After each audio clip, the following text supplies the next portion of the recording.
Welcome to the Decent Crypto Podcast. Today is Tuesday, November 22nd, and we are live with a very special episode, the Decent Deep Dive on the one and only Bitcoin.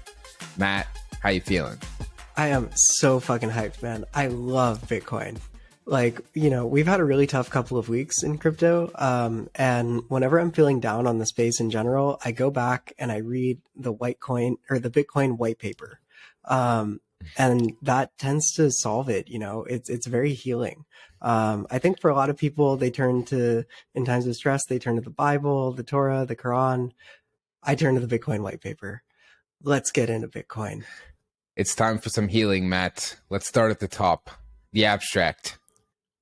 A purely peer-to-peer version of electronic cash would allow online payments to be sent directly from one party to another without going through a financial institution. Digital signatures provide part of the solution, but the main benefits are lost if a trusted third party is still required to prevent double spending. We propose a solution to the double spending problem using a peer-to-peer network. Written by Satoshi Nakamoto in 2008. Now, Matt, where to even begin? Where to even begin? I think we should talk about, prior attempts at digital currency, right? Because Bitcoin wasn't the first. So let's start where we always start, Matt. Why does this exist, right? Like, why does this even exist in the first place, right? The white paper starts with a purely peer-to-peer version of electronic cash.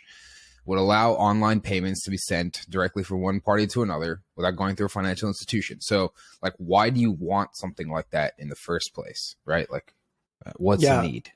So commerce, largely by 2008 had shifted to heavy use of digital commerce systems, right? We moved from this world of cash to this world of credit cards, this world of online payments.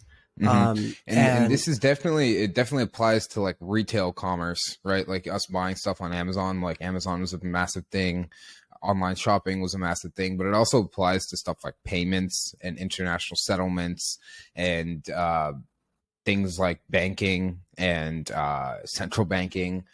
All of that, or a lot of that, had already gone digital by 2008. Yeah, and so in the physical world, you have physical cash, right? It's irreversible. It can be peer to peer, and it's trustless, right? Like cash changes hands, and the good or service is paid for.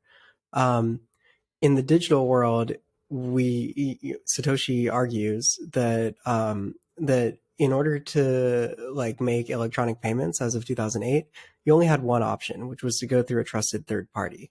The issue there is that you don't have that irreversible settlement, right? The trusted third party can do whatever they want, right? They're the ones that control the ledger. They're the ones that control the balances. And they also wind up acting as a point of trust. So when you have chargebacks for a merchant, right, because of fraud, somebody has to foot the bill for that. And usually that's the trusted third party.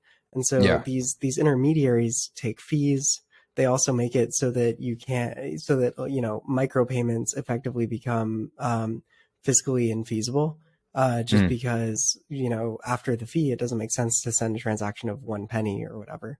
And Satoshi points out that we need a verifiable version of peer-to-peer electronic cash. And so that's why Bitcoin's white paper is titled Bitcoin, a peer-to-peer electronic cash system. There's other sort of more philosophical principles involved here, though, right? Yeah, there are. So there's a big background around this, right? People have been trying to make digital currencies, digital cash for a long time, starting in the 90s, right? There is a whole movement called the cypherpunk movement that was really trying to embody certain principles around making a digital kind of an open digital space centered around things like privacy, like anonymity, digital cash that was decentralized, like decentralization was a big principle. A lot of this is captured in what's known as a cypherpunks manifesto. This was something written by Eric Hughes in 1993. This guy from Berkeley, shout out Cal Berkeley. Go Bears. Go Bears. So the cypherpunk manifesto is really laying out a vision for the future of the internet, using things like digital signatures and cryptography to enable people to interact anonymously and have these kinds of digital cash systems. So I'll read a little bit from a cypherpunks manifesto. Privacy is necessary for an open society in the digital age. Privacy is not secrecy. Private matter is something one doesn't want the whole world to know, but a secret matter is something one doesn't want anybody to know. Privacy is the power to selectively reveal oneself to the world. So he gets into why electronic cash is a really big part of this. So privacy in an open system requires anonymous transaction systems. Until now, cash has been the primary such system. Anonymous transaction system is not a secret transaction system. It empowers individuals to reveal their identity when desired and only when desired. This is the essence of privacy. Like this kind of movement started way back in the 90s, right? And people have made attempts at trying to build this using cryptography, going back to the very first attempts. I think the very first attempt ever was by David Chaum and Stefan Brands, this thing called eCash. So they, had built this thing in the early 90s. It got shut down because I think they got shut down by some part of the government. It really was because they were publicly known as the founders of this thing. Then there was Adam Back, who created Hashcash, who is also one of the founders of Blockstream, one of the biggest Bitcoin development companies out there. So Adam Back was working on this stuff in the 90s. Hashcash was one of the first things that implemented what's known as proof of work. So proof of work is the underlying consensus mechanism that Bitcoin uses to secure its network, to secure its protocol. And that was not invented necessarily by Satoshi. It was invented back in the 90s.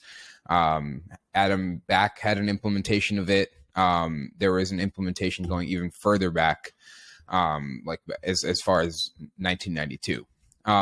So there was another implementation of a digital currency called B-Money by this guy named Wei Dai, and another one called BitGold by Nick Szabo.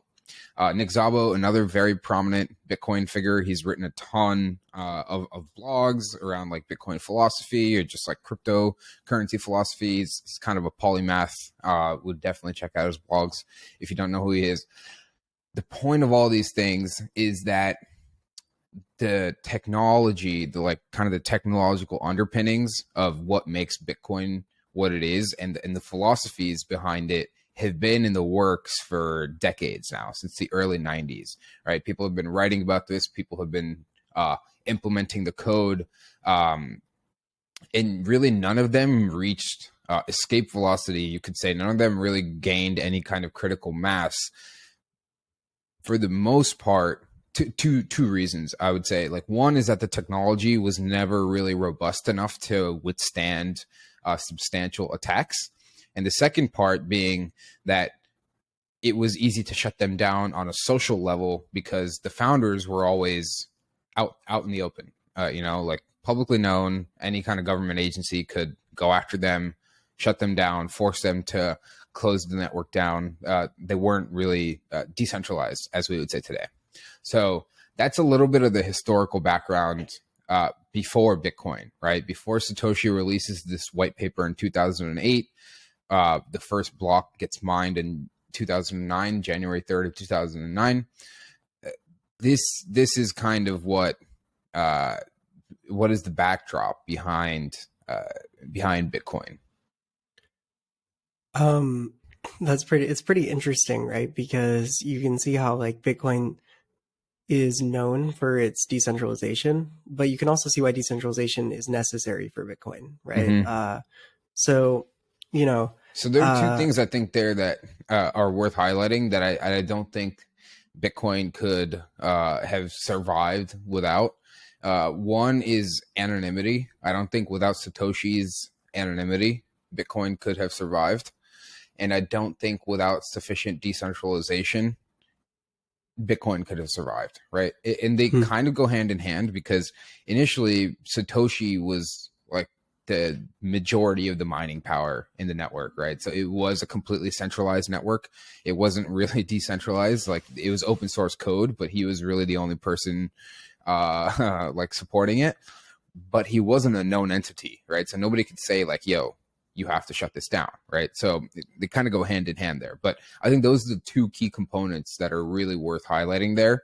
And then the third, and I think this is kind of the phase we'll move into next, is proof of work, right? Proof of work was something really fundamental that was invented, already existed, that Satoshi used.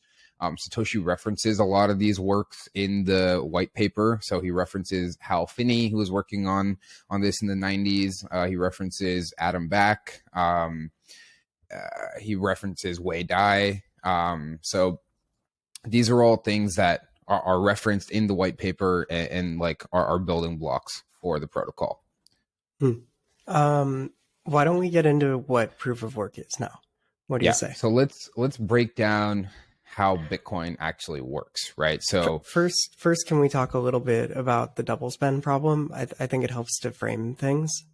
sure, yeah, like let's go into like the problems that like Bitcoin is solving here, right? So the Yeah, double spend problem is a problem of computer science that it's a really super interesting problem. Like even if you don't really know much about computer science, like just trying to like look at the components, it's a really interesting like puzzle.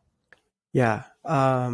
So I guess, you know, one area that Bitcoin sort of levered that a lot of these prior implementations had also done was this notion of like digital signatures, Hmm. where you as the owner of some account can provide a signature that shows that you're the owner, Hmm. um, and you can sign a transaction, right? So that any transaction that comes from your account, it's easy to verify whether or not that's actually been signed by you.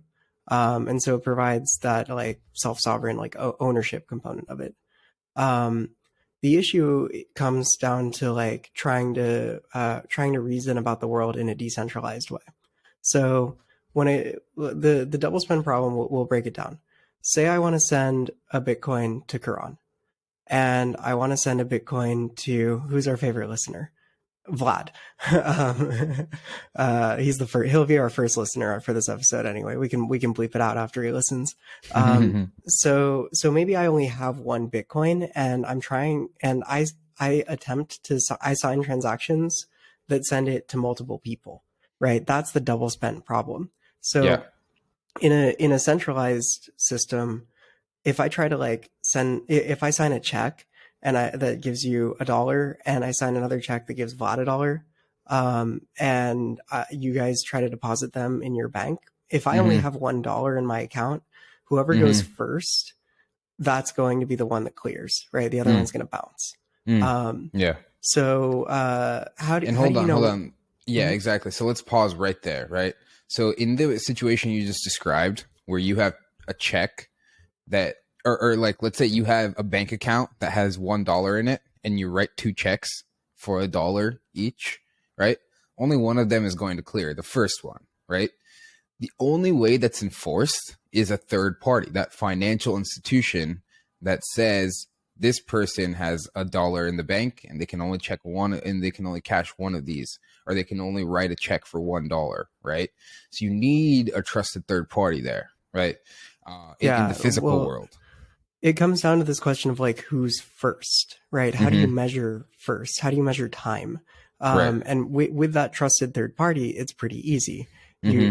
It's whichever request my bank sees first. that's the one that they're going to honor. Right. Right. And they can, and it doesn't even necessarily have, it's not like verifiable even, right? It's just whatever they say is first happened first. Yeah. Right. So maybe they check all of the checking like requests from one bank, and then they check their checking requests from another, even though maybe you deposited your check first. Maybe your bank is the second one to get verified, and then it winds up not going through. Yeah. So yeah, I mean, the point being, like, if you have those lines of communication, if you have those trusted third parties, it's very easy to verify that, right? And the same actually applies in the digital world, right? The analog to digital parallel is pretty clean there. If you have these trusted third parties, like any data provider, right? If you like think about how easy it is to integrate like your bank with like any other like application on your phone, right? You just authorize it and they're like hooked up, right? So it's like if you're providing access to data through these like big trusted third parties, centralized third parties, it's very easy to do that. The thing that's not easy to do is make these verifications without that trusted third party, right? How do you do that? How do I make sure that I'm not just continuing to spend the same dollar over and over and over again in a way where I don't have to trust anybody, right? Like that's the problem that we're trying to solve here.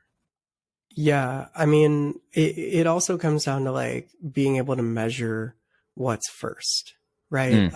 And so when it comes to first, right, it's really, you know, in a sense, when you have a trusted third party, it's whatever they say goes, right? But in a decentralized system, people are going to see different things at different points in time, depending on their network speed, depending on their location within the world. So we need to make it so that if I sign a transaction, you know, if I sign two transactions and broadcast them in two different parts of the world, one of them needs to be like canonically first. We need to be able to reach consensus on the order of things. Okay. That's the core issue that proof of work is trying to solve. It's about temporal consensus, the order that transactions happened in. That's really what the blockchain is all about. It's about how do you establish consensus around an ordering of events in a decentralized manner. Right. And so with that ordering of events, it provides a way for everybody to come to, you just mentioned a keyword, consensus, right? Everybody can agree on the way these events happened. And if we can agree on the way those events happened, we can agree on the state of everybody's kind of place in the network, right? So in this case, the state of their balances, right? Like how much each person has the ability to spend, like in the Bitcoin network, right? So how do we actually do that? Yeah, and just quickly, it's worth noting that it doesn't necessarily have to be like a quote unquote correct version of like the ordering of events, right? It just has to be one that people agree upon. Right. So you can Okay. imagine if I broadcast two transactions at exactly the same time from different locations in the world, different servers in the network are going to see those transactions at different times. Right. And so there's no there in that example, like there is no clear actual correct version of which one was first. They were both broadcast at the same time, but we still need to be able to reach a consensus about which one we're going to count as being first. So it's a social consensus, right? Okay. It's not a consensus as to the correct order of things. It's a canonical order of things. Okay, so it's not an absolute truth, right? It's not like this definitely happened before this, or this definitely is the way things happened, but it's a way for us to all agree that these are the set of facts that we are all going to agree on, and they're set in stone. They can only happen if we all come to a consensus. They can only be recorded, at least, if we all come to a consensus. Correct. So I think we've sort of stated the problem that we're trying to solve here. Let's get into how Bitcoin solves it. Let's go. You want to take the lead on this one, or should I? I think you should start. Okay, great. So Bitcoin introduces this notion of proof of work, right? Okay. And so the idea is you have these blocks, right? And each block contains a whole bunch of transactions, right? And then the next block will contain a reference to the block before it, Mm. linking the blocks in a chain. Mm-hmm. And okay, what's up? I was gonna say, so let's reframe the problem, right? So let's start with the problem. We're trying to basically come up with a way to create a sequence of events that we can all agree on without having to trust any one third party, right? So how are we going to address that problem, right? Like, let's say we all start sending some transactions. I send some money to you, you send some money to a third person sends some money to me. I send some money back to that third person sends some money to you.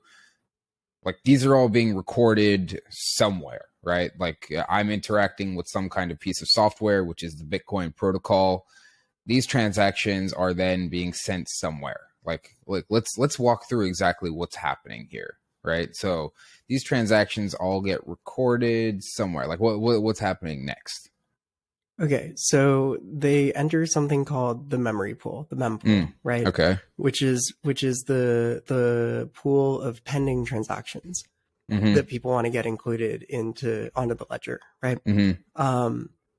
Then you have people called miners, and the miners are taking all of the incoming transactions, ordering them into a list, right? And then running something called a hash function, right? Which it's probably, I would imagine every one of our listeners probably knows what that is. But it's like okay, a one-way we'll get function. into it after. Yeah, Yeah, it's okay. So it goes into this hash function, and then the miners are trying to add a little something called a nonce to the list of transactions and hash it, right? And so they try just kind of randomly, they try changing that nonce until the hash of that block with the nonce winds up like having a certain property to it. So basically they're trying to solve a puzzle. They are trying to solve a predetermined puzzle that is going to lead to an output that has to look like a certain number. Like, the number we're trying to solve for basically is an output of a bunch of digits, and that number of a bunch of digits needs to start with a certain amount of zeros at the front, right? So it's like, this number might be like, I don't know, like 55 digits or whatever, and the first 28 digits, let's say, needs to all be zeros. And the way that's set is all programmatically in the Bitcoin code. That's what's called the difficulty adjustment. So fun fact, it's actually not a certain number of leading zeros. It's just that the hash needs to be below a certain threshold. In terms of what, like the weight of the actual like integer or whatever? Yeah, so it's like the output needs to be below whatever threshold in order to be accepted as valid. So usually that starts with a whole bunch of leading zeros, but it might, you might have 00001. That's good, but 00002 doesn't count, right? I see. Okay. So it's actually like a threshold that needs to be below. Yeah. Okay. That's actually much easier to explain as well than leading zeros. Yeah. Okay. Okay. So okay, let's keep walking this through, right? So a bunch of transactions happen, right? They all get sent to a shared list called the memory pool, for short, mempool, right? That mempool is then read by a group of people called the miners. Now, these miners, these are not like people with pickaxes, right? These are just computers. These are just like servers running the Bitcoin, like that, any kind of like mining kind of code, right? So this is code that looks for these kinds of transactions. Then the code, what it does is it takes all those transactions, solves this puzzle, right? And it's looking for a certain output, an output that is a massive number, integer, that's below a certain level, just under a certain number, right? Whoever is able to solve that first is awarded the right to add that block, right, from the blockchain. That whole series of transactions is called a block. they are awarded the right to add that to the blockchain with that solution that they found, right? By solving the puzzle. Everybody else is able to verify that that solution is the right solution really easily. So it's part of this one-way hash function, right? You can actually look this up. It's called SHA-256, right? You can look up the way this is done on Google and just like try hashing a few things, right? What you get is a completely randomized output, right? So whoever gets this is like has put in a bunch of work to like try and solve this puzzle. They've solved it. They're guess and checking, right? They It's take literally their just random list guesses. of transactions and then add a little bit, subtract a little bit, and they just guess until they get an output, one of these random outputs that is below that like threshold value. So so in order to do it, they've expended some amount of resources to get it done, right? Electricity and computational power, right? Yeah. So a couple of questions there, right? So then let's finish the rest of the process, right? They then are able to append that block to the blockchain.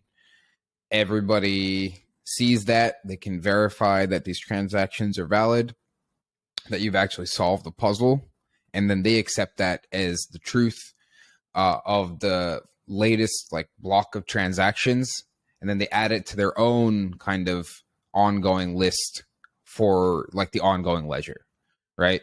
And then the next series of transactions comes in, and then that whole like process is repeated.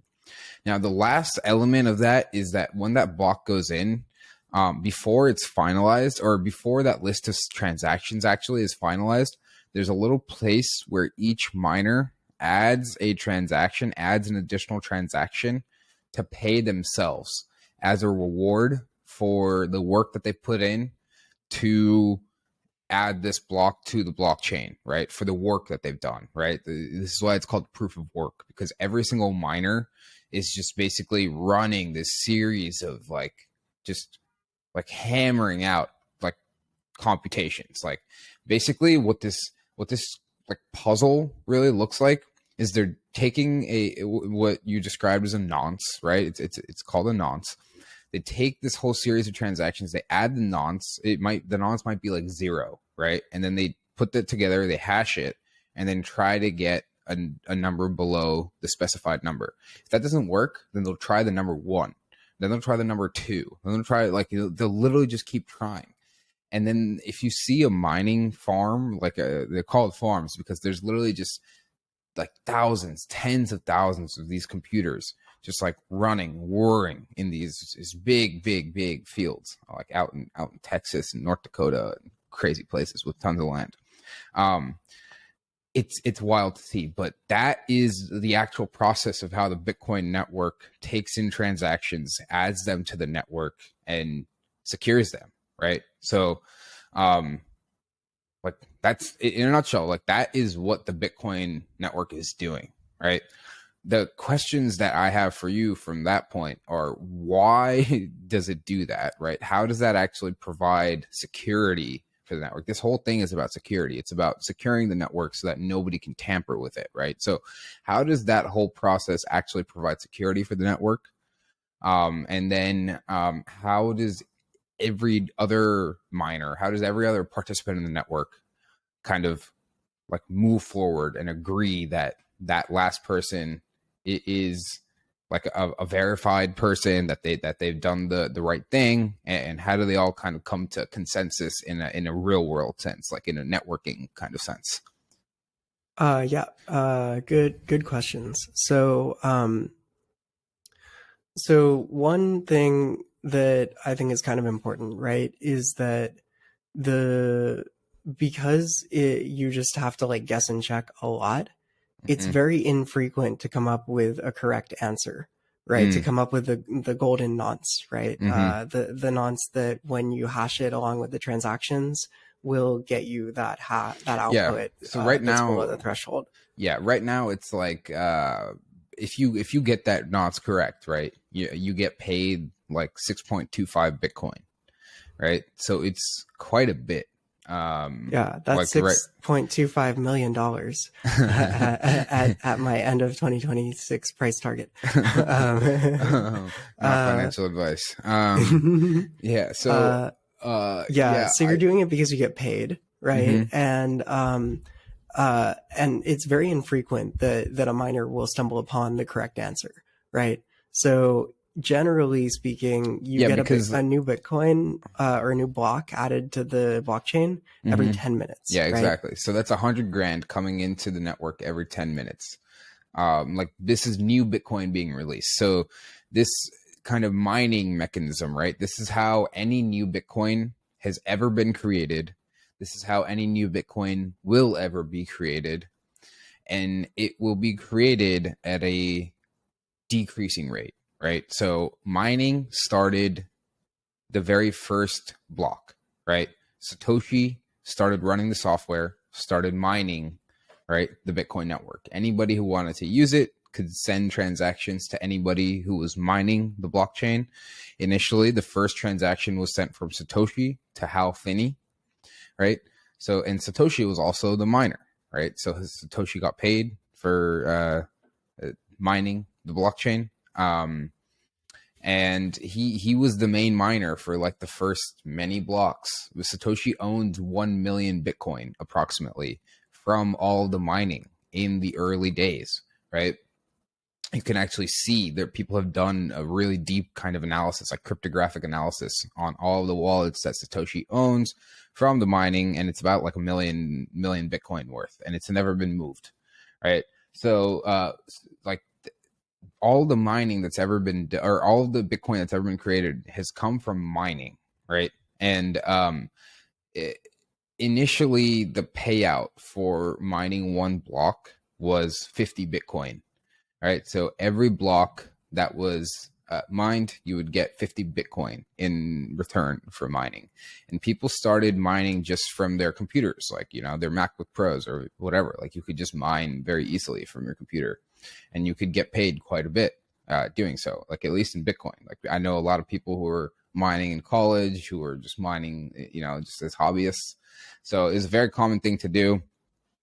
And then the market started to get more sophisticated, but that's kind of how the like flow of new Bitcoin works, right? And then the amount that gets distributed for every single block gets cut in half. How many blocks? I don't know how many blocks it is, but it's a certain amount of blocks that it gets cut in half, which equates to about 4 years.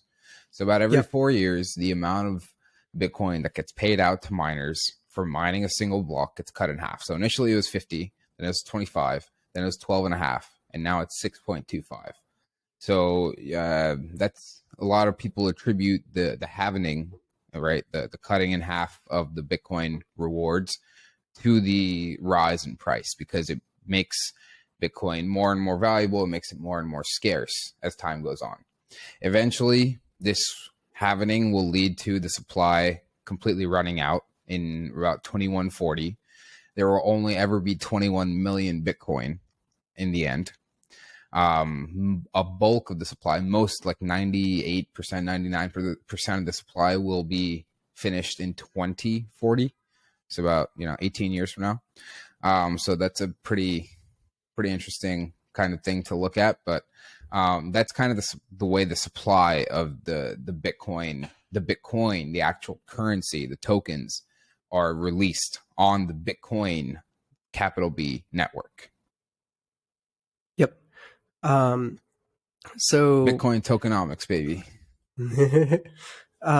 So while we're on this topic, we should talk about one property of Bitcoin that people point to a lot is that it's not inflationary, right? There's a fixed supply cap, and for that reason, Bitcoin tends to resonate pretty hard with people that are effectively like gold bugs in the physical world. They love Bitcoin in the digital world, right? Because it's guaranteed to be scarce, unlike central bank currencies, right?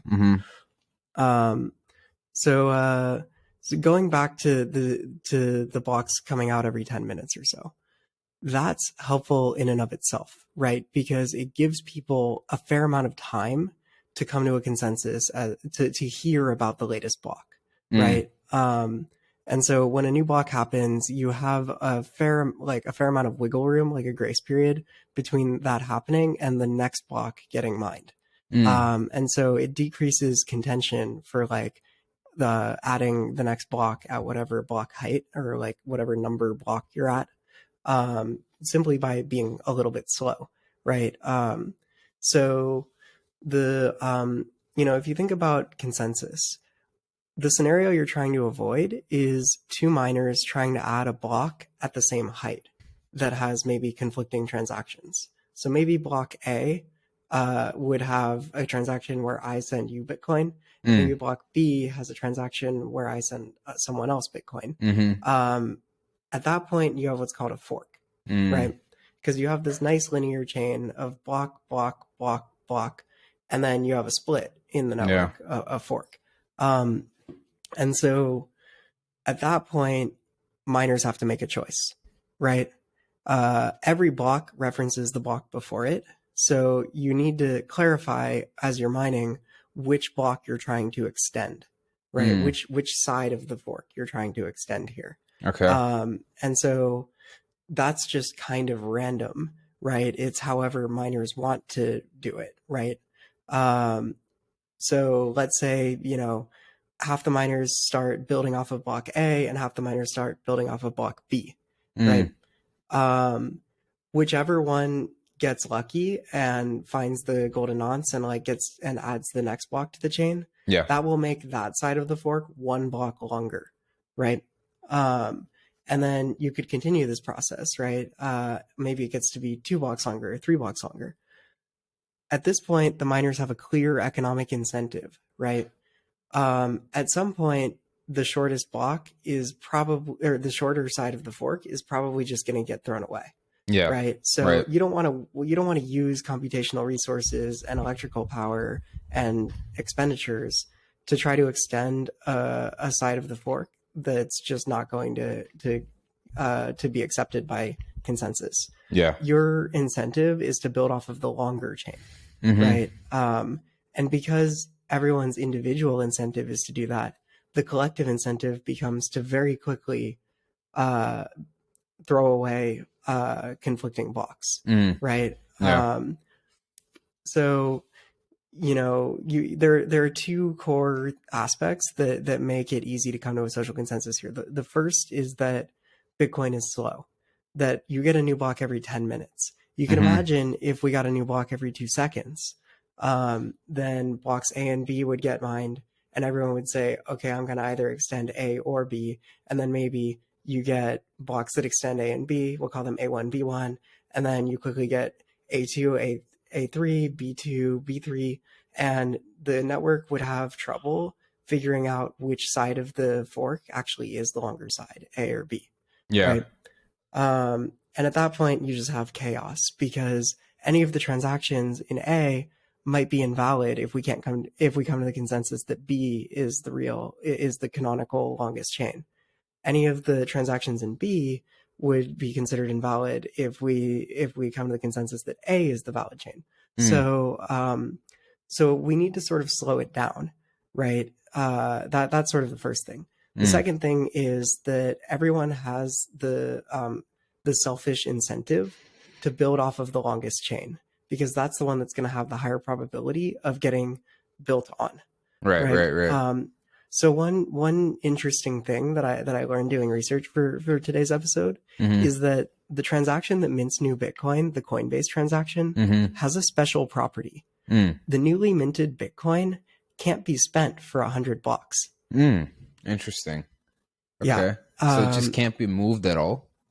It just can't be moved at all. There's a special thing in the software that prevents that UTXO from being spent. Wow. Okay. Yeah. And so as a miner, you only want to expend your hash power on a side of the chain that you think is going to still be around 100 blocks from now. Right. So it's a self-enforcing social consensus where it's like, I want to build off of the longest chain. Why do I want to build off the longest chain? Because everyone else wants to build off of the longest chain too.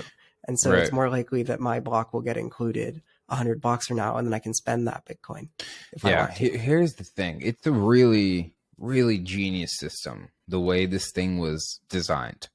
It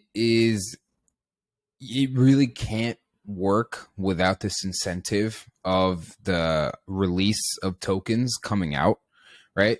And it's also worth pointing out that initially these tokens had no value, right? There was no market to trade these for US dollars, to trade these for goods and currencies, to trade these for literally anything, right? So, um,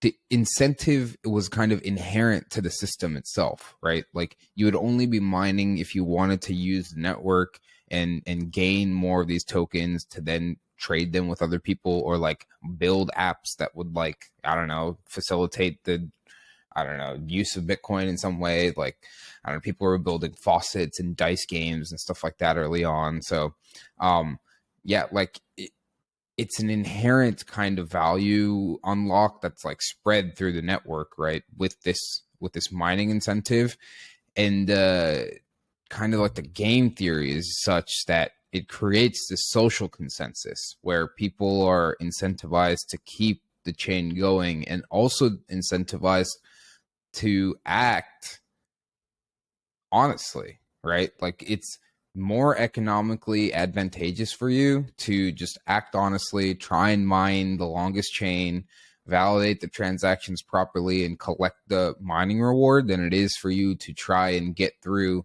like a false transaction that's then going to not get validated, and then you're just losing money.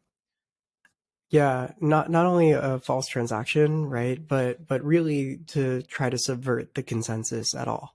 So subverting consensus is like when you fork the network, right? So by trying to add, let's say block number 3 was just added to the chain. If you continue mining, you might be able to mine a competing block number 3, right? But you don't have the incentive to do that, because by the time you get that block, someone else might get block number 4 building off of the canonical block number 3.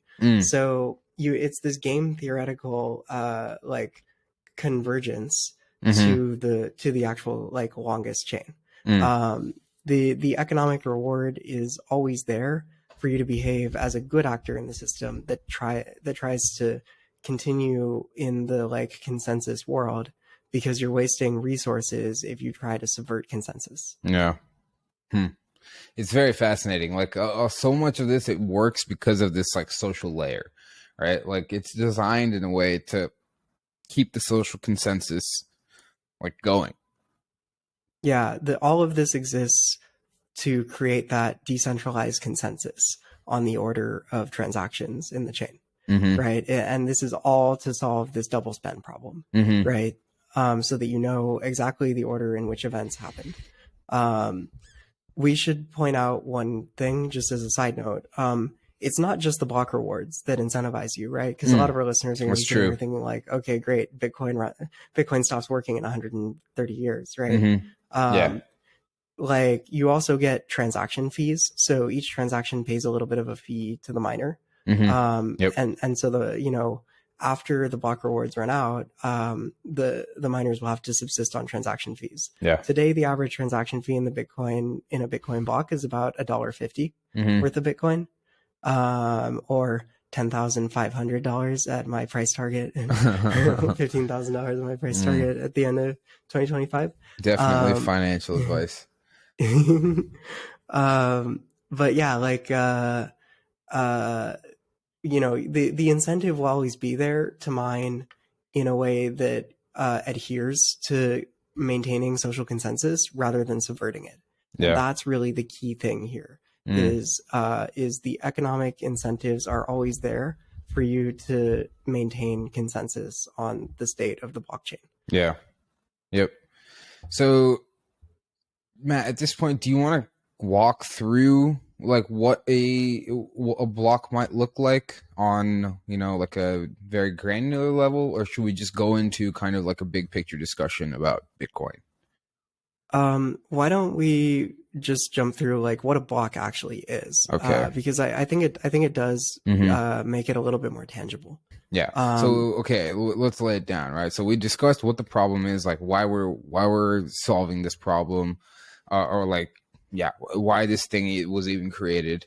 Then we talked about the like technological underpinnings of what makes this happen, right? And then we walk through like how it happens. Now let's look at what the like software actually is, like what it does, right? Like line by line, like what does each block entail? Welcome to What is in a Bitcoin Block by the Decent Crypto Podcast. Matt, over to you. I hope this is a recurring segment where we just read block by block through the chain. We could do it. They only happen every 10 minutes. Okay, let me do my read in again, so it's going to look better on our YouTube segment. All right, Matt. This is Block by Block by the Decent Crypto Podcast. Over to you, Matt. What's in a Bitcoin block? There's some interesting stuff and some less interesting stuff, right? So the first thing is less interesting. It's called a magic number. And in software, a magic number is just like any arbitrary number that's chosen to make things work. And so in this case, it's like a network identifier, right? So this is like some seemingly random like letters and numbers that tell you that this block is a Bitcoin block. It is 0x9D9B4BEF9. Nice. Every Bitcoin block starts with that data. It doesn't have to, it could be whatever, it just has to be the same. Okay. Right? And it just happens to have chosen this. The next piece of the Bitcoin block is the block size that specifies how big the following block is. Right. So currently, like, and this is political, currently the maximum allowable size is a megabyte. But you know, there were attempts to like create different versions of Bitcoin in the past that extended this. There was Bitcoin Cash was 8 megabytes.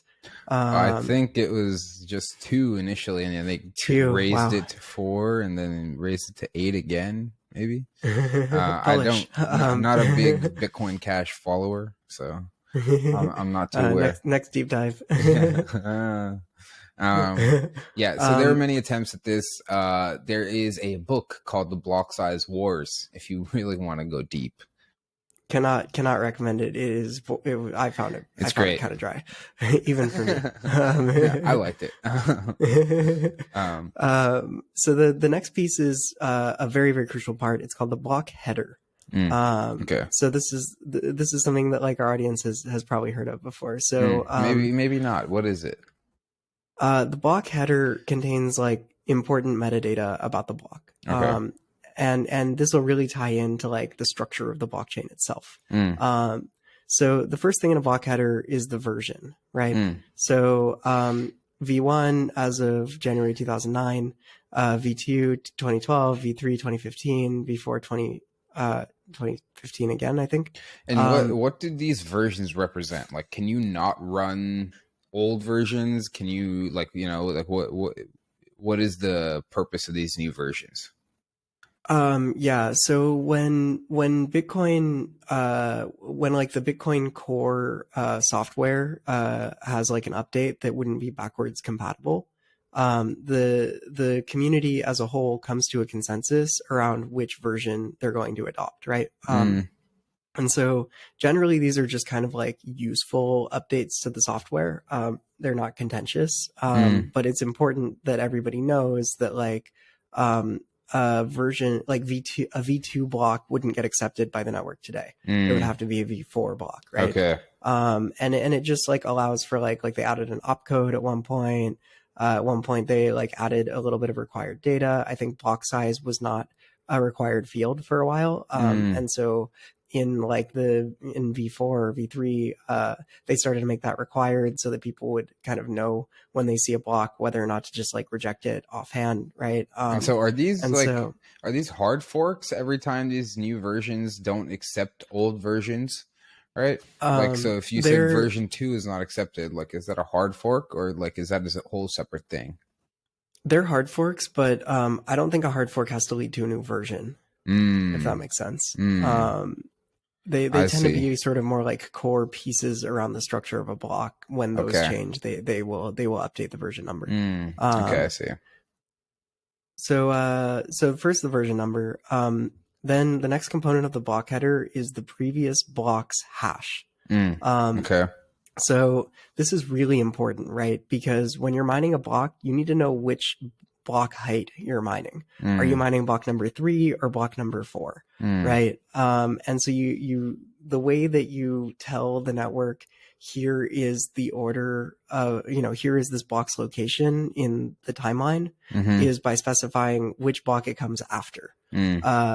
This is the piece of it that chains the blocks together, right? So block number 4 in its block header will have the hash of block number 3. And in its header, it has the hash of block number 2, etc. So this is like crucially important because it establishes where in the chain the block is meant to be. Okay. It's also crucially important because the way that this works is every block, if you tampered with its data even a little bit, it would change that block's hash, right? Yep. And so you can validate the integrity of the full history just by looking at the data and the hash of that data for every block, right? Yep. Because if I if I tried to give you a false copy of the Bitcoin blockchain, if you know the current like block hash, then if I tried to like swap a transaction, you'd be able to see that. You'd say, hang on a second, your current block hash doesn't match my current block hash because the change in data from block 1 flows all the way through to block whatever we're on now. Because each block has to have the previous block's hash. And so this is another really easy way to like verify, like without spending any computational resources, really, right? Because the hash is like what, like you said, it's just a chain, right? Like the chain of hashes will just tell the story. Yeah, and so the current block's block hash, it references the previous block's block hash, which references that block's data, which references the previous block hash, which references that block's data. So just by knowing the current block hash, you can verify anybody's copy of the Bitcoin blockchain just by looking at like which block hash that one has at the end. The other thing is computationally, right? If you try to change the data in one block, you mine it so that you can get like that magic or the golden nonce that solves that puzzle, right? You would then also have to solve the puzzle of the next block because that block's hash would have changed. And then, so the next block's, because it has the previous block's hash in it, its hash would have changed, right? And so its puzzle solution would have changed. And so tampering any piece would just tamper every subsequent piece, right? So if you like tried to go back and change anything, it would change everything following it. Yeah. So to like fabricate a transaction anywhere in the chain, you would have to expend the computational power to fabricate the entire remaining parts of the chain. And redo all of the same work, right? To solve for the new hash, right? And then keep like basically redo the whole chain, the whole state of the chain afterwards. Yeah, and it's not just the work of like one miner, right? It's the work of the entire network. Right. You need to basically take over more than half of the network and get them to come to that consensus, and whatever that amount costs. Yeah, you need more compute. You need more than half of the total compute of the Bitcoin network. And then you need it, and then some, right? Because you have to do it for the full history since the transaction that you're trying to change or alter or add or whatever. And so it just makes it computationally infeasible to reverse a transaction or remove a transaction, right? This is what leads to transaction finality. Yeah. So this core piece, like saving these hashes, is what leads to a lot of the security of the network, right? Because this, like, just by being able to read these things, everybody can come to the like safe and secure conclusion that their transactions are still valid, still there, right? You know, like historical transactions going all the way back, right? Like, because if anything in the history of the chain changes, the whole state of the chain will change going forward from that point, right? So it will basically cause like a series of you know, like events that cause red flags. Yeah, right? exactly. Yeah. So that is like how the chain provides security for its users. That's how we know that our transactions are secure, that our transactions in the past are going to let us, like, you know, like have that like finality of like those transactions, and that we can spend the funds that we have in our wallets in the future. Yeah. And so it's also what leads to like something called probabilistic finality, right? So if you think about like the latest block, right, in order to like swap that one out with like a different block, you would only need to expend enough compute power to mine one block, right? But if you're trying to change a transaction that's say 2 blocks back, then you need to mine 2 blocks, and you need to expend the computational power to do that. If you try to do 3 blocks back, then you need to expend the computational power to mine 3 blocks, right? And so you can generally, you know, after a certain point, you can say, okay, it's pretty much infeasible that an attacker would be able to alter the state of the chain or the chain's history. So right? let's go through what an attacker would have to do, right? If they wanted to change the state of the chain, so let's say an hour ago, right? Yeah. Six blocks, right? That's kind of what all exchanges use as their standard for finality. Once a transaction is on the blockchain for 6 blocks, people will generally release their funds, like exchanges will release their funds and consider them final. So what would an attacker have to do to change a transaction from 6 blocks ago to like divert those funds to you, or to double spend, or to do anything, right? Like, what would their process look like? Yeah. So say the attacker sends Bitcoin to an exchange, right? And then they try it, and then they wait 6 blocks. The exchange releases the Bitcoin. They sell it for dollars, take it out to their bank account. Now they're trying to take it all back and change history on the Bitcoin blockchain to say delete that transaction, so that it does, so that it looks like they never sent it to the exchange, right? First, they have to mine block, let's call it T-6, right? Then they have to mine, and then, you know, that will output some Blockhash. Then they take that Blockhash, and then they have to mine the altered T-5. Then they have to mine the altered T-4, 3, 2, and 1. Yeah. But keep in mind, in the meantime, the network continues running. Yeah. Right. So they have to do that for each block. They have to recompute all of the following transactions, put them into a block, hash them, find the actual nonce that like matches the difficulty, or matches the, you know, is below the number that required. Do all of that for each block after, you know, 6 blocks ago.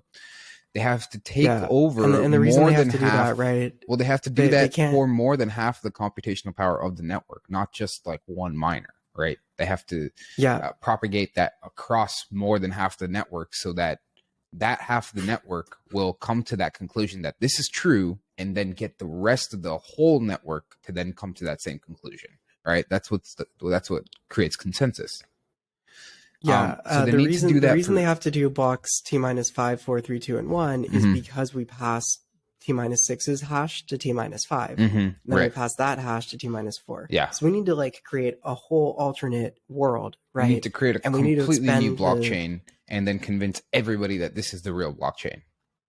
Yeah, which if we were able to make it long enough is what would happen by default. The issue is that the whole rest of the world is also still mining off of what they see as the longest chain. Yeah. Right. So in the meantime, let's say let's say you have enough hash power that it's equal to about 50% of the network, right? Or it's equal to 100% of the current network, right? probabilistically you would say, okay, by the time you've mined 6 blocks, the rest of the network has also mined 6 blocks, right? And so you're actually stuck at that point. You need more than 50%. You need 51%. And even then, it will take you a while to catch up. Yeah. So what does this really do? This provides security, right? This provides the security that for anybody to actually change transactions to like basically fuck with our transactions, fuck with our money, it's going to cost a prohibitive amount, like an unfeasible number.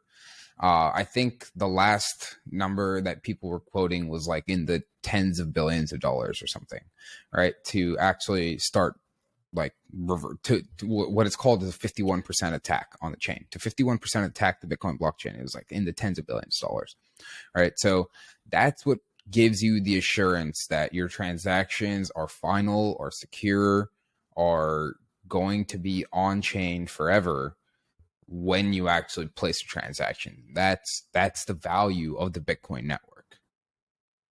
Yep. It gives you this immutable decentralized ledger, right? Where you know that when you've received funds by about 6 blocks in, you can feel extremely confident that that transaction that gave you those funds will never get reversed. And so Satoshi in the white paper gives a pretty good example, right? Gives some, like the last page or so, gives some stats, right? So if an attacker has 30% of the network hash power, right? There's only a 1% chance that they would be able to revert a transaction by the time it's 15 blocks deep, right? In order to get, you know, 0.1% chance, if the attacker controls even 45% of the network, you can still feel pretty confident that by the time, so the attacker controls 45% of the total hash power of the network. You have, by the time your transaction is 340 blocks deep, you have 0.1% chance of getting it reverted, right? Now that's a while. That's like 22 days, right? But it's still pretty good considering that's 45% of the total hash power of the network. Yeah. Even if you own almost half the network, it's still almost impossible for you to attack. Yeah. Anything older than 22 days has a 0.1% chance of you being able to attack it. And just probabilistically, like, would you really play a game where you had 0.1% chance of winning if it was going to cost you tens of billions of dollars? Yeah. No. So Matt, this whole discussion has been around security, around transactions, like transactional security, right? Provided in a decentralized manner by this software, network. But why do we really love Bitcoin? Matt, why do you love Bitcoin? Bitcoin is pure decentralization to me, right?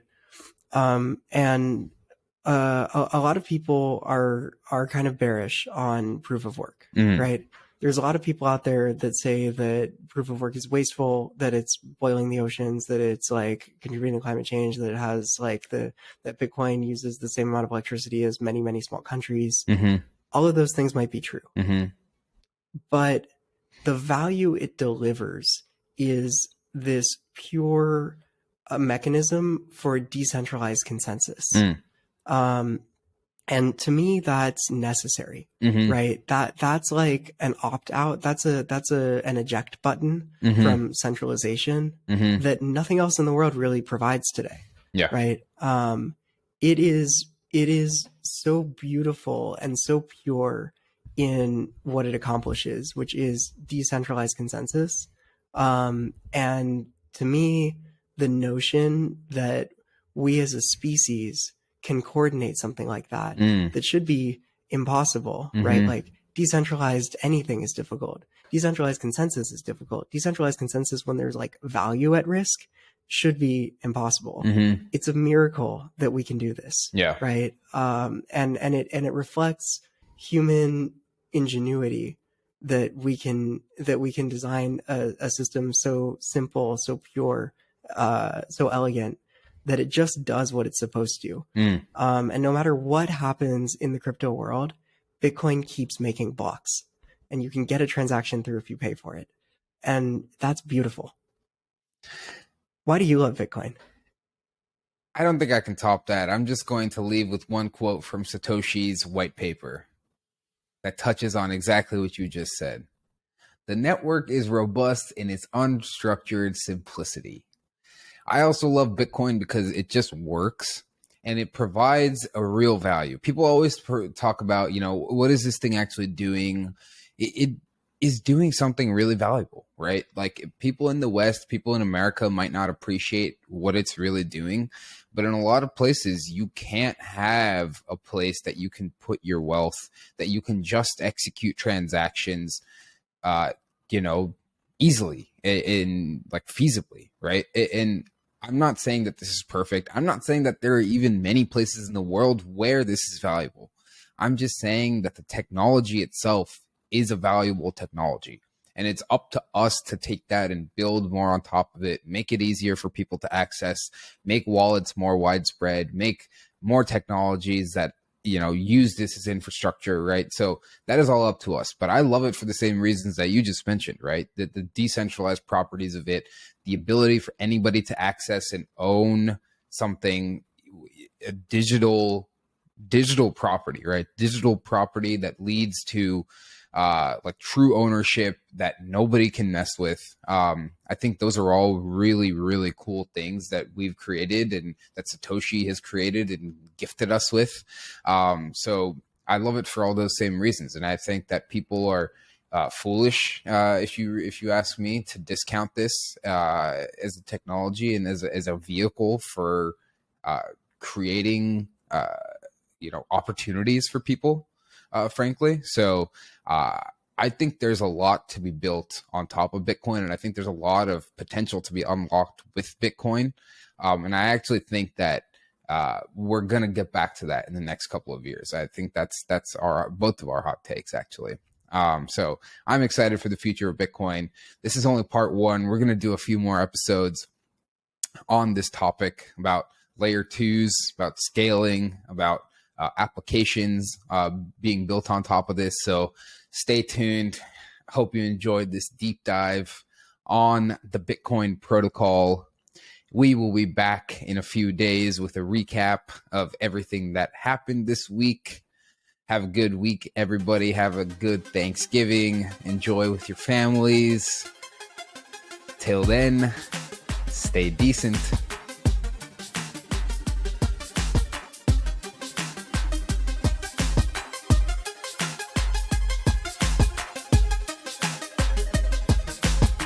None of this was financial advice, legal advice, investment advice, or any other kind of advice. If you're looking for advice, you are definitely in the wrong place. Until next time, stay decent.